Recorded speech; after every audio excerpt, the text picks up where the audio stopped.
Grimper les grands cols, c'est une chose, les descendre, c'est un exercice bien différent.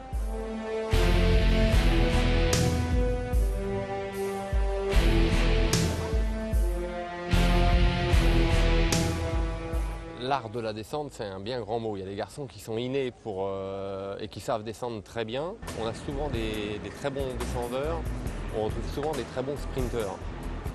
Peter Sagan, il passe là où il faut, il va très très vite dans toutes ses descentes. Avant tout, la trajectoire, de savoir anticiper, de regarder devant quand on descend à 80 à l'heure. C'est d'aller chercher l'extérieur, l'intérieur et l'extérieur. C'est les mêmes que dans le ski, c'est les mêmes que dans l'automobile. Et quand on a bien compris ça, on se promène. De savoir à peu près si c'est un virage serré, si c'est un virage ouvert, si on va freiner à l'entrée ou pas freiner du tout.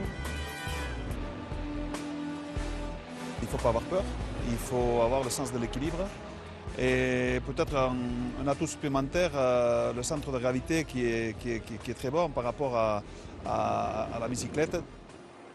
Ils ont peut-être un sens un petit peu plus aigu de la trajectoire, ce qui fait qu'ils prennent un petit peu plus de risques.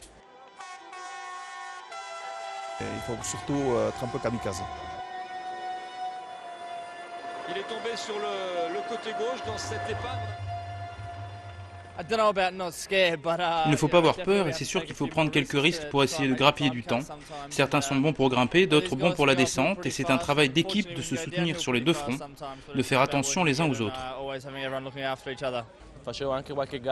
Je suis un bon descendeur parce que j'ai fait du VTT quand j'étais jeune.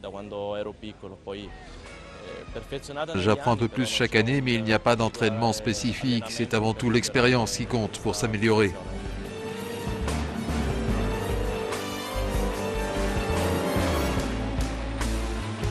Il y a eu un précédent avec Lucien Aymar en 1966. Par contre, on peut penser que Nibali, qui a attaqué lui aussi dans les descentes, qui est un très bon descendeur, le meilleur actuellement, aura plus de difficultés, sachant qu'il y a la vallée ou un autre col qui peut se présenter. Attaquer dans une descente, ça comporte quand même de gros risques. On peut gagner beaucoup, mais on peut perdre aussi beaucoup. Donc après, c'est à chacun de déterminer l'enjeu. Maintenant, si c'est pour gagner le tour, je pense que ça vaut le coup de prendre ce risque.